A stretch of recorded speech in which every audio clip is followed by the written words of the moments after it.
Hello, beautiful people. Do you love my new little statue? He has been behind me, but I thought he just, oh, he needs his tags cut off, but how cute. Like, how playful. He just needs to be right there. So tonight is our third night of 3 free trainings, and I actually think I kind of switched gears a little bit after the first 2 nights and all the questions that I was posing. Yep, kitty, go. I realized a few things. And I realized that people have the same biggest problems when it comes to implementing play-based learning. Like, it seems like so many people have the same reasons for why it is difficult to fully implement and embrace play-based learning in their programs. And some of the biggest ones are parents aren't on board, parents/guardians, admin's not on board, people don't understand it, it's messy and chaotic, it doesn't feel like there's any structure. I know that play is the way, but I just don't know how to do it. And it seems like those are kind of like the typical questions that people ask. So what I'm going to do tonight, I'm going to add this up here. Give me a minute. Okay. I want you to answer this question for me in the comments. What are your biggest reasons that implementing play is challenging in your environment? If that's something that is challenging for you, I want you to put it in the comments so I can read what they are and can give you a little bit of feedback if need be. Okay, so I came up with this idea. I came up with this thing last summer. So I sent out an email last summer asking people what their 2 biggest problems were when it came to this. And so noticing that all of those questions were the same, I created an amazing membership. It was just for 1 year, and it was called the Play Provisions Club. The Play Provisions Club still exists. However, I wanted to do more with it. And so I actually created a full membership within like the last month, and it is called the Not So Traditional Play Membership. And here, I'm going to kind of show you some things about the Not So Traditional Play Membership. So hold on, I'm going to try to switch this layout. Why is it not switching? There, it's just a little slow on the uptake. So I created this. It's called the Not So Traditional Play Membership because I'm not traditional. You're probably not traditional. If you're seeking out play-based learning, you maybe go against the status quo, you like outside of the box things, new ideas. That's me. And I wanted a place to pour all of my energy into. Instead of creating little things here and there and serving it to the masses, I wanted a place where I could just like dump all of my energy and pour it into anybody who is a member of that community. So community is a piece of it. I'm going to go through this kind of like my ideas around this membership and then let you know the amazing thing that I added to it, like just this morning. But I'm also going to give you a free resource here in a second. So stick with me, and I'm going to give you that amazing free resource, and I'm going to tell you why I'm giving it to you. And then we're going to kind of use that to go through some of the questions that I've been getting. Okay. So there's 2 tiers to the membership. One is called the Play Group tier, and the other one is Kristen's Inner Circle. So it comes with the community. The community is called Villa Villa Kula. I don't know if any of you are like a Pippi Longstocking fan, but I wanted to be Pippi Longstocking when I was little. Like, I maybe am aging myself here, but I wanted to be the scene where she had the scrubbers on her feet and was like, scrubbing day is a holiday. Like, that's who I wanted to be. So we're going to have our community. It's called Villa Villa Kula. And there's already some community members in there already because I sent out an email already to some people this morning to get them signed up. So Villa Villacula is our community. That's where we're going to gather. Inside that community, it's like this community is part sorority / fraternity house / part box of chocolates, part Pippi Longstocking, part maybe Harry Potter, but J.K. Rowling kind of ruined it for me. Like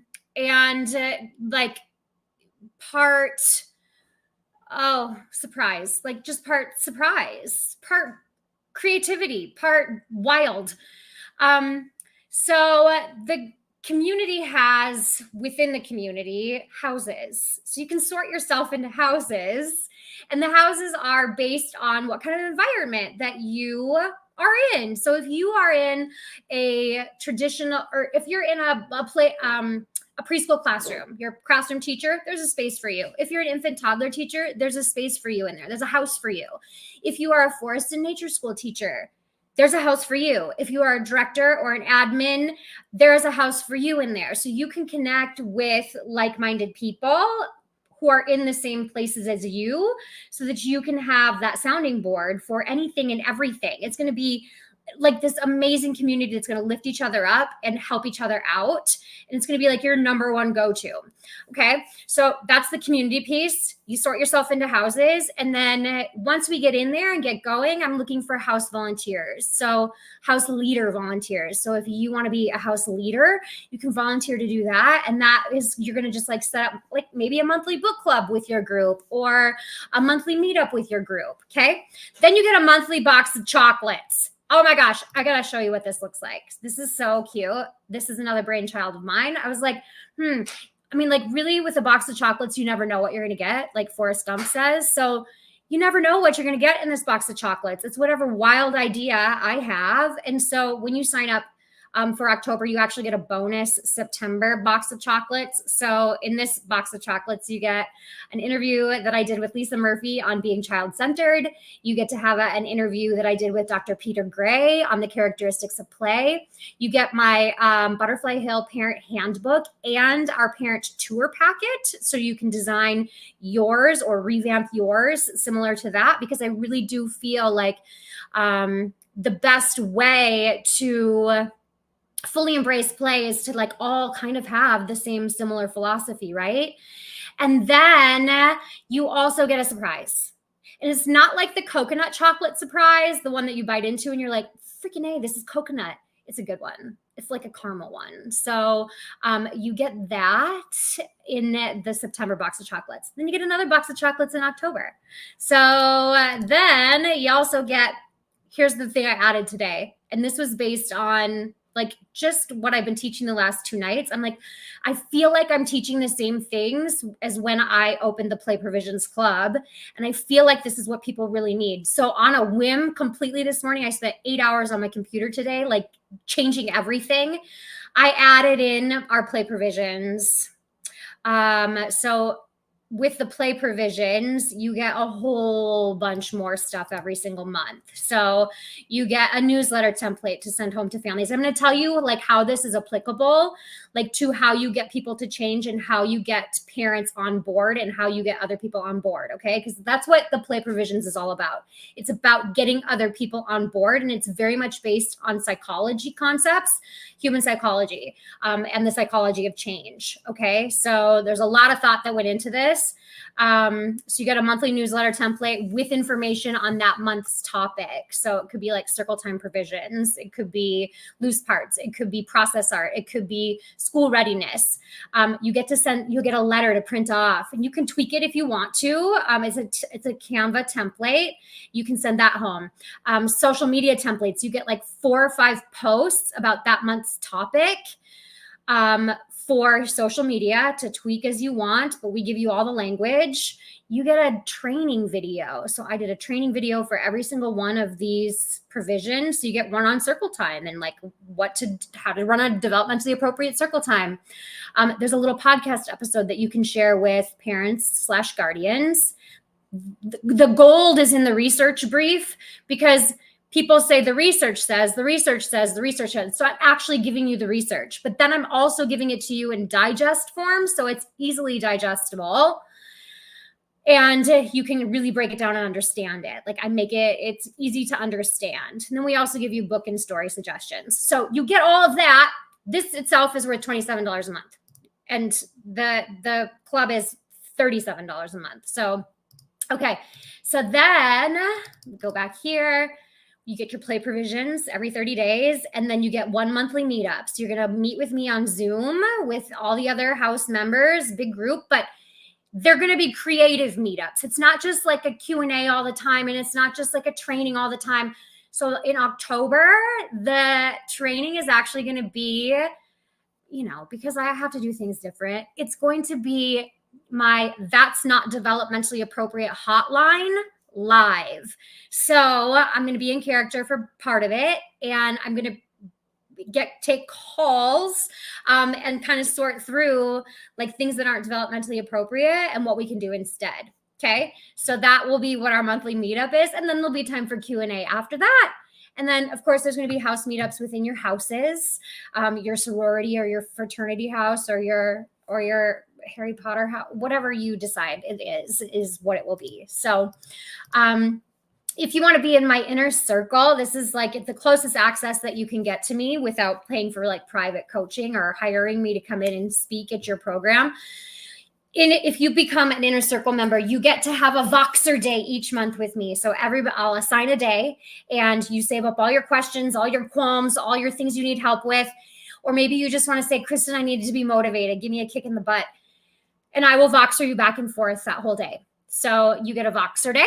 Voxer's like a walkie-talkie app. You get to be in a private group, like a private circle house with me within the membership. You get to have another meetup with me and other inner circle members each month to just go deeper on things and kind of mastermind things. And then you also get bonus access to my play-based learning masterclass, which is like $397 value. You get access to that with the inner circle access. So like it's open now. You're going to get an email probably tomorrow morning with the links of how to register for this, but I'll also, I'll like link it here in a little bit too. Okay. So here's the deal for you. If you want to use this code, it's available now through September 20th. That's when the cart closes for the membership. If you use FAQ 15, you get 15% off for the whole year. So there you go. A little treaty treat for you. Maybe not as good as a box of chocolates, but you do get a box of chocolates. Like not a real one, but like a fake one on a piece of paper with links when you join. Okay, so here you go. This is your free resource, and I'm going to explain to you what it is. Maybe I actually didn't even check to make sure this works. So I am going to check it while we're doing this right here. Okay, it should take you to Google Drive. Maybe somebody should try it and let me know. So it's a PDF that has 4 different things on it. And some of you might already have had this in the past, maybe parts of it anyway. So I'll kind of tell you what's inside there. So inside there, there's like a guide to documentation, kind of like the basics of documentation. And then there is a language cheat sheet in there. So this is when you are trying to document learning and make it visible for other people. These are like really quick words that you can use when you're trying to explain like what children are learning when they're doing a certain task. So if you take a picture of somebody playing with Play-Doh, you can look at this list and see, okay, what fits and what could I write? So this is just like a really quick cheat sheet, but I'm going to show you where the actual gold is because this is an amazing resource. So in that documentation PDF that you just scanned, and I'm going to check the comment. Oh, yay, it works. Thanks, Keon. So you're going to get, it's a Google Drive folder full of documentation words that you can cut and paste when you are documenting learning. Okay. So if a child, let's say when they are painting at the easel, you can go into the process art folder in that Google Drive folder, pull this up, and you can see that we already pulled out not all of the things they're learning, because they're learning so much more than this, but like 3, 4, 5, 6 things that they're learning when they're painting at the easel. Copy, paste, put it in your documentation. When they are gluing, when they're using tape, when they're coloring on themselves, when they're using scissors, when they're doing a beading activity, when they're using glitter, finger painting. This is all just for process-based art. Low temp glue guns, scribbling. One of the questions that I get very frequently is this: what are some effective ways to document and communicate the slower child-paced progress seen in play-based learning to parents or guardians who are used to seeing worksheets and quick results? So this is one of those resources that you can use to effectively document this, because scribbling to them might look like slower progress, right? But we know that they are developing so much more than that. And you can find the words right here. So like fine motor skills. Scribbling helps develop fine motor skills as children hold writing utensils and manipulate them to create marks on paper, strengthening their hand and finger muscles. Expressive communication, creativity and imagination. Scribbling encourages creativity and imagination as children freely explore and experiment with lines, shapes, and patterns, fostering their artistic expression and imaginative thinking. Pre-writing skills. Scribbling lays the foundation for pre-writing skills. So like we lay it all out for you so that you can effectively communicate those things when people are like, they should be doing a worksheet. No, they shouldn't be doing a worksheet. Whoever thought that was, I mean, I'm sure there was lots of people out there that thought that was a good idea at some point in time. So, okay. Let's see. Okay. And then when they're using bingo daubers, stickers, tearing paper, stencils, like tearing paper is another one of those things that like somebody on the outside looking in would be like, they're just freaking tearing paper. But we know that it's so much more than that. It's fine motor skills. It's pincer grasp. It's sensory exploration. It's spatial awareness. It's like cause and effect. So learning is so deep in play, and we just need to help people see that it is so deep in play. And I think there's like 14 pages or 12 pages of that.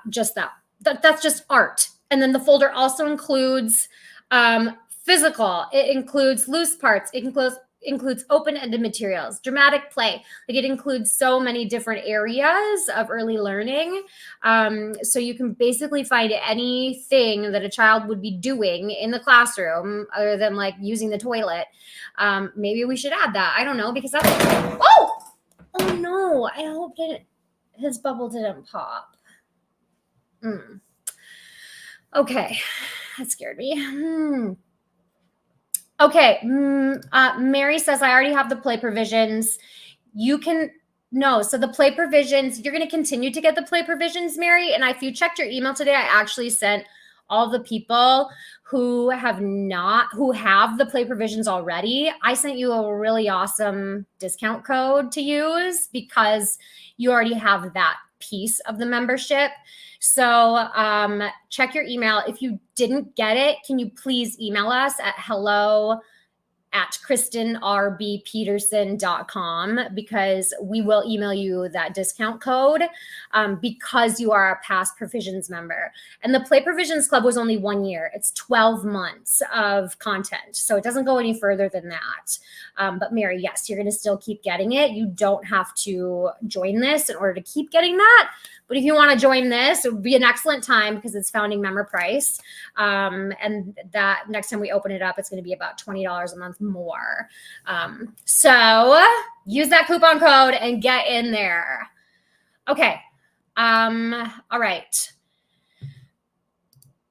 Another question: how can educators address parent concerns about kindergarten readiness and help understand the value of play-based learning? Okay, so this is kind of a big topic. And what I suggest is that if you are working in a program where a lot of people do embrace play, and it is part of your philosophy of the program that you are in, I suggest having a conversation with your team to discuss creating some sort of an elevator speech as far as, and what that means is like you can quickly explain something to somebody and everybody kind of says the same thing in order to convey that information.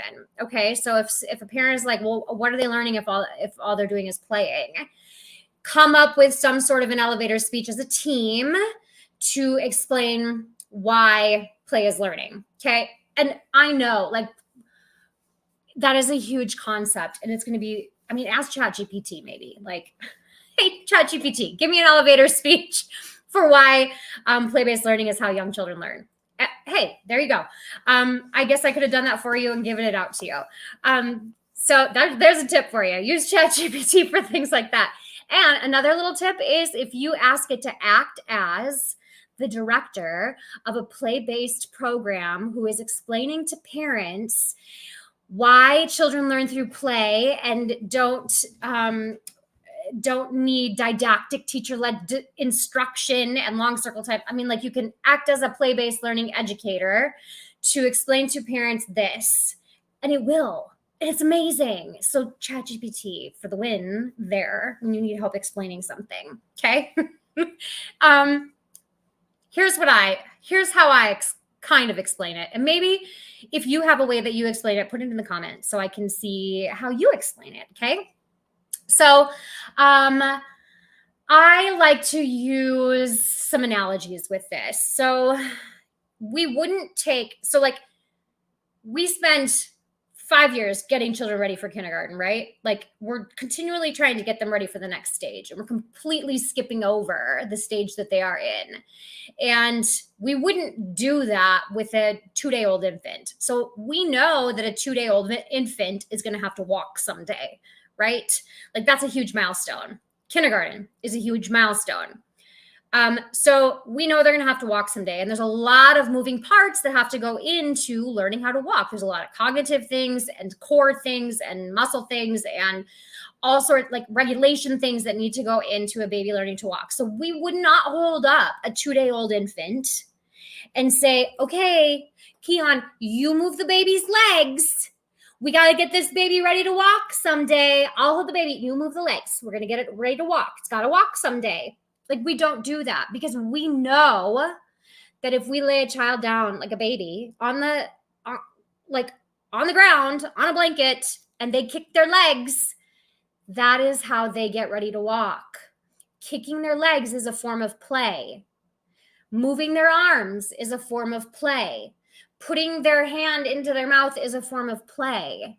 Also, one thing that I really miss about having an infant is their little when they ravenously go after you because they think you're a bottle or a breast, they're like, ah, like it's my favorite.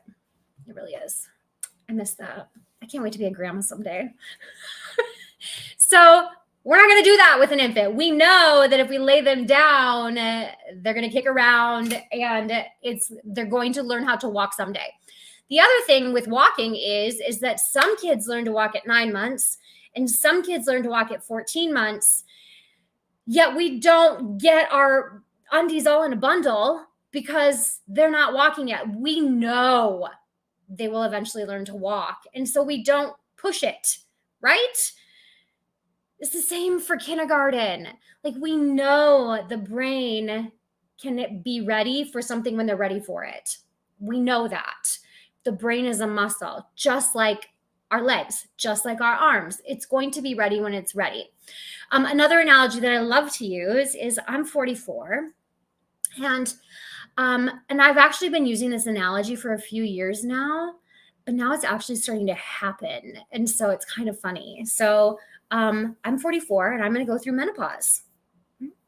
And I should probably get ready for menopause right now. And this might not be an analogy you want to use with the parents or guardians, but it's funny.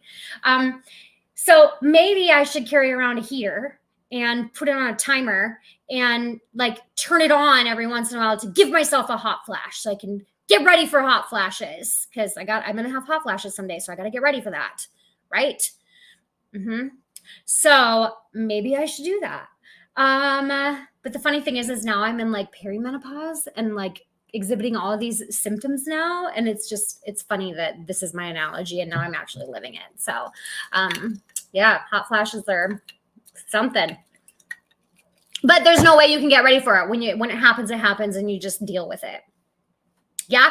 The other thing is we all know that kindergarten is not ready for our kids. Kindergarten is not ready developmentally for the children in our care.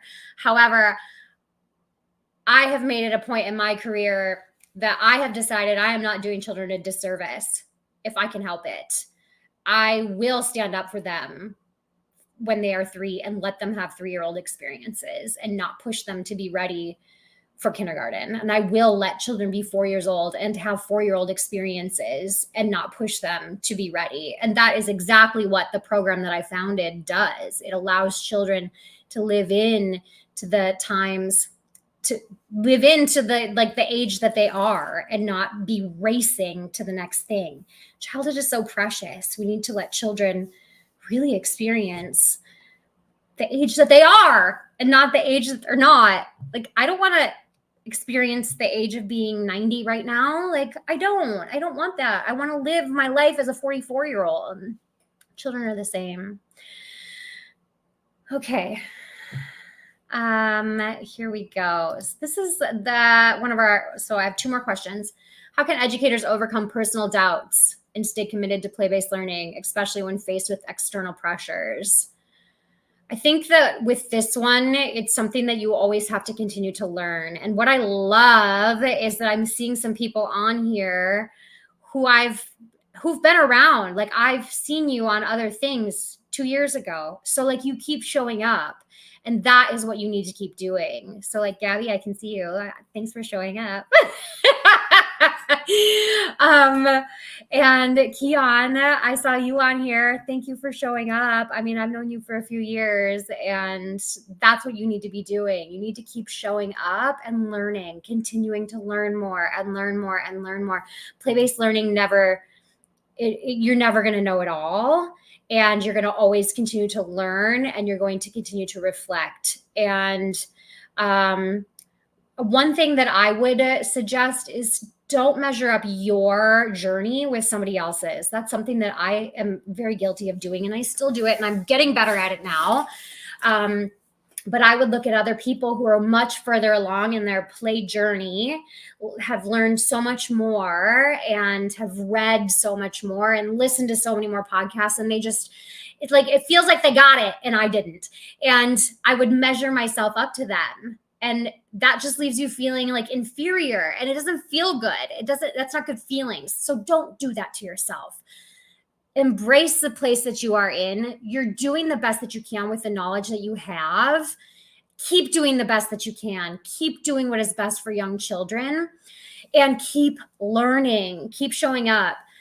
So I'm going to rattle off some resources, some great books that if you like to read some books, and I'm going to rattle off some podcasts, some that you can listen to. And again, that was one thing I forgot to mention. In the box of chocolates, we actually give you a monthly Spotify podcast playlist based on our monthly theme. So I don't like themes, but for this group that we're doing, I think themes are just going to keep us all on task for the month, and they can really dive deep into like different topics. So October's theme is developmentally appropriate practice. That's why we're doing That's Not Developmentally Appropriate hotline. But I put together a playlist of podcast episodes for you on Spotify.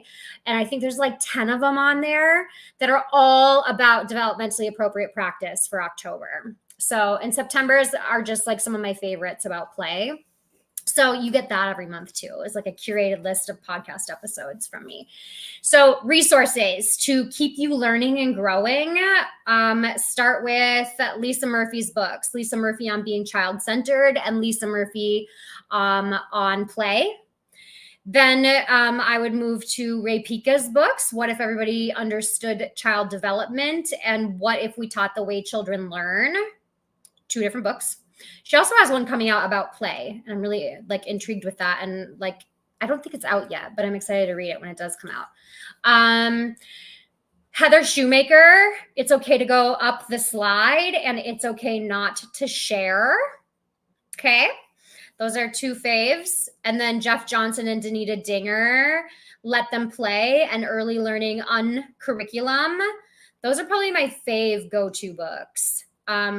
And if you have any suggestions, please put them in the comments, because people can get some ideas from you there. I'm sure there's some more phenomenal books. Well, and like Peter Gray's Free to Learn, Dr. Stuart Brown's book Play, like those are great resources as well. Fave podcasts. So of course mine, the Play-Based Learning podcast. Then That Early Childhood Nerd with Heather Burnt Santy. One of my favorites is actually, it's an old one. They don't even make them anymore. It's Renegade Rules it's Heather Shoemaker and Jeff Johnson. And that's on Spotify. It's part of the list that I've curated for September. Pre-K, what is it called? Pre-K Spot Talks by Melissa May. She's at Pre-K Spot on Instagram, but her podcast is great. And then my friend Jean Marie Daggerin, who will be joining us in October for our professional development in the membership. She just started a new podcast, and it's early childhood POV, I think, early childhood point of view. So those are some great resources as well. Okay. Stay committed. Keep going. And I think the other thing that you can do, and that's part of the reason why I developed this membership, is connect with like-minded people. Have a space where you can go to connect and ask questions and build relationships with people who are in the same space as you, because play-based learning, if you're in it on your own, it can be such a lonely space. And so that's why I've created this membership with these houses inside, to help us better connect with people that are doing the same things that we are. Do that. And it was going to help you're going to go a long way with that. The other big thing that I would recommend for getting rid of some personal doubts is, and I think I talked about this either last night or the night before, is to commit to a deep dive on documentation. Commit to documenting every single day, at least once a day, taking photos or videos, and then connecting that to your standards, or utilizing the document that I just gave you to connect the learning that's happening to the play. And I think that the more that you do something like that, the more you're going to believe it yourself. Okay. The Curiosity Approach has a podcast, Keon. I did not know that. The Curiosity Approach. I'm going to have to look that up. Thank you very much. Okay. In California, there's I know about this, Mary, a monster called TK. And my students have had a play-based classroom, and then they go to TK and are forced to sit at a desk and do worksheets. I feel all their joy is crushed. I know. I'm actually working with a school, have been all last year, to try to get their TK teachers to stop doing this. We've made some progress, but it is very, very difficult to change people. And I'm going to go into that here in a second. So yeah, Curiosity Approach is on Instagram. Yeah. I love the Curiosity Approach. They're great gals. Okay. All right. So I am going to put on one more question, and this, I think this is the big one. How can we get other people to change? So I'm going to give you some tips, and this is based on human psychology. All right. So the very first thing that you need to ask when you are thinking, why doesn't my co-teacher get this? The very first question to ask is, why hasn't this person changed already? Why hasn't this person changed already? What are the barriers that they are facing? Is it not enough time? Is it not not willing to reflect? Is it biases? Is it, it could be a whole host of things. I don't know what that is for the person that you want to change, because we all have it. We all have someone around us. Even when I was working in my play-based program, there was teachers who are still to this day, falling back on some of those teacher directed things and the control, having control over the children in the space. And so it's, why haven't they changed already? What are the barriers that they're facing? So if you can kind of peel through that, it might give you some better insight into what they're facing and why they are resistant to change. Okay. According to like basic human psychology, telling people what not to do will actually have the opposite effect. You know this with children. If you have a sign that says, don't touch the bubble, they're going to touch the bubble. If I told a kid, like, don't squeeze the bubble, they're going to squeeze the bubble.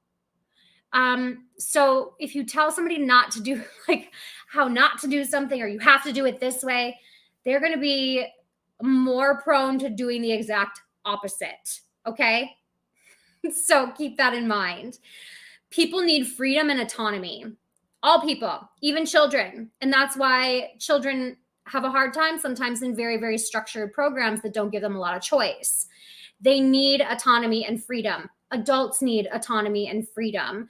And we need to still ensure that those people that we want to change still have control over this freedom and autonomy. So like if you are a director and you have a whole host of teachers underneath you who are resistant to change, they still need to feel a bit of freedom and autonomy. So figure out ways that you can still let them have some space to do things in their own way a little bit, but also following a play-based learning philosophy. So how can you meet in the middle to ensure that they still feel like they have some freedom and some autonomy? Because we need that in order to like be happy and function in life.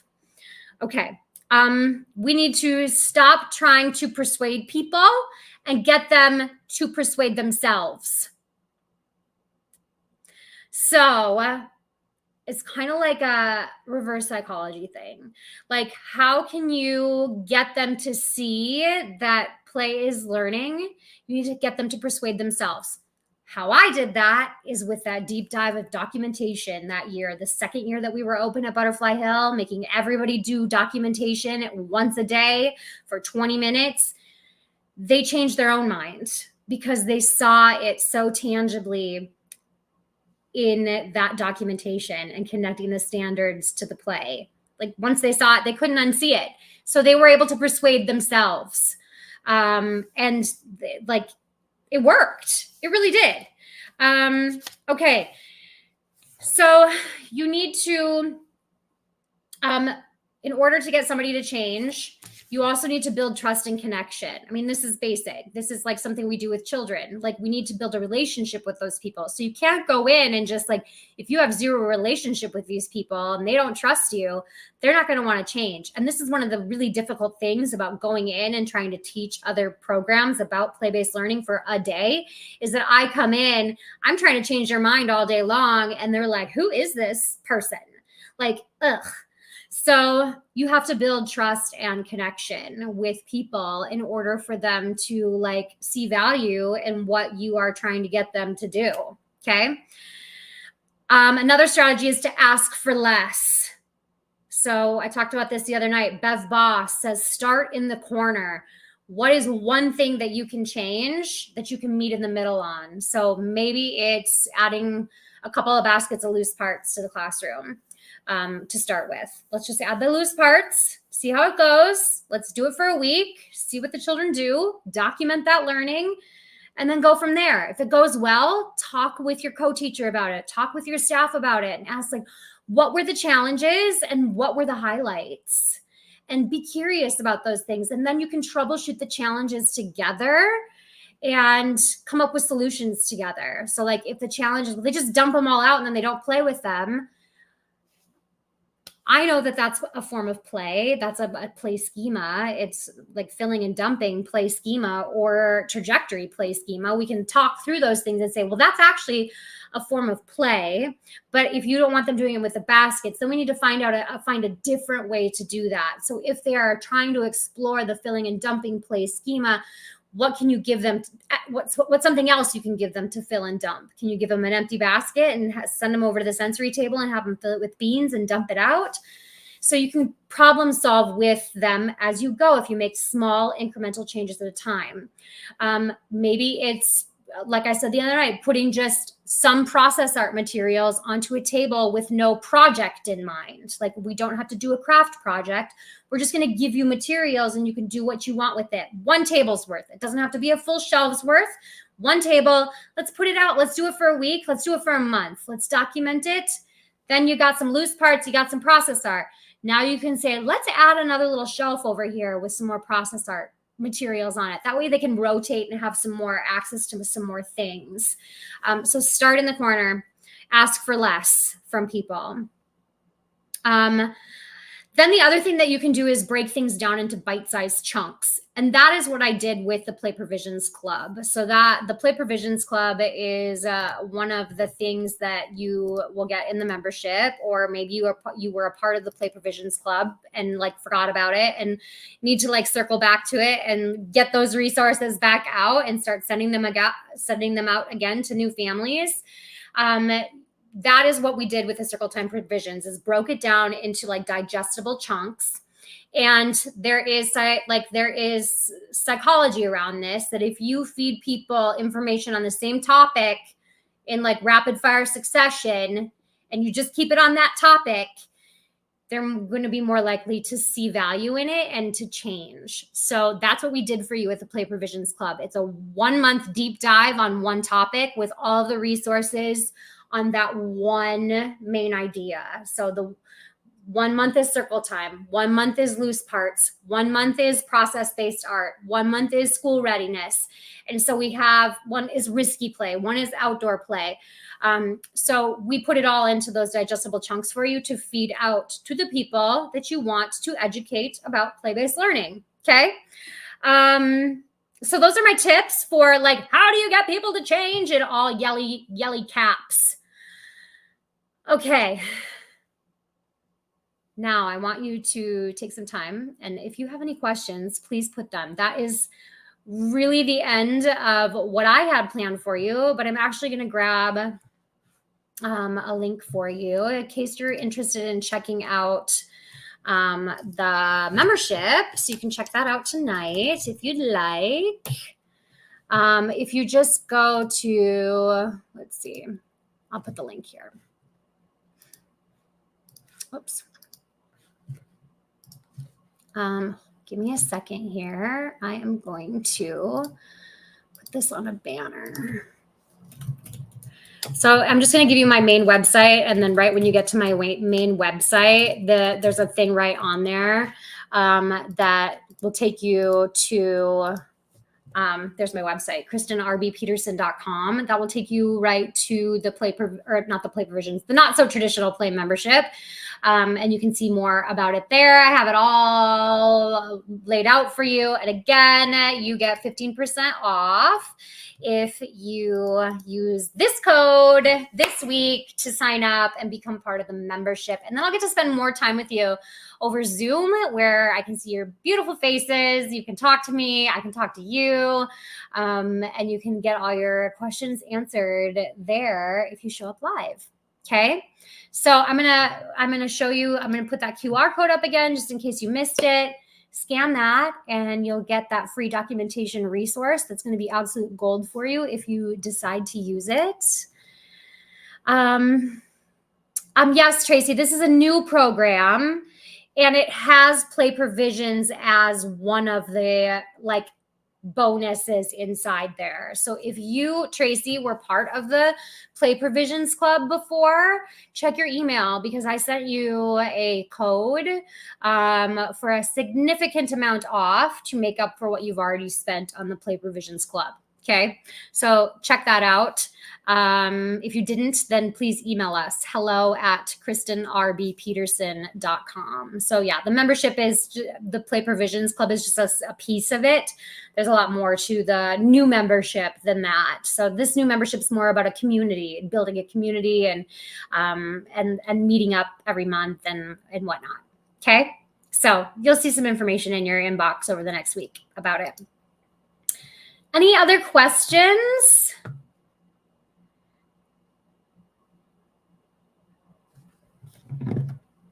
Okay, well, I hope nobody's like furiously typing right now. I like hate ending it because I don't want to end it. Oh, thank you, Wendy. Does your preschool do any type of assessment? Yes. So the assessment is very much it's observational assessment. So we actually created a document from our Minnesota Early Childhood Indicators of Progress for each student. So like we print off the packet, it's like 17 pages long, and it's like in chart form, and it has all of the milestones for 3-year-old, 4-year-old, 5-year-old on there. And so they get that packet when they start with us, when they're 3. And each teacher is kind of assigned like 7 students that they are in charge of observing and doing that assessment, that observational assessment on. And then they check things off as they see children doing them in play. And then I did talk about this in another training, one of the other, I think maybe it was the first night. To fill in any of the missing pieces, we do a morning check-in. So before children start play and when they come in the door, they do a check-in with us. And that way we can check off some of those standards or benchmarks that are a little bit harder to observe in play, like can they jump on 1 foot? Things like that. So yes, we definitely do that. And then we share those findings with their parents and guardians and make sure that there's no holes and things that like we haven't observed. So yeah, that's how we do assessment. And I should say, like I still use present tense. Like I still am the director of that program. I'm the founder. I don't work there anymore because I do this full time. I don't have time to do that. So, but I still act like I am there. It's really hard to shift that mindset because it was my baby for so long. So, okay. Well, I think that's it, everybody. Thank you so much for showing up on a Friday.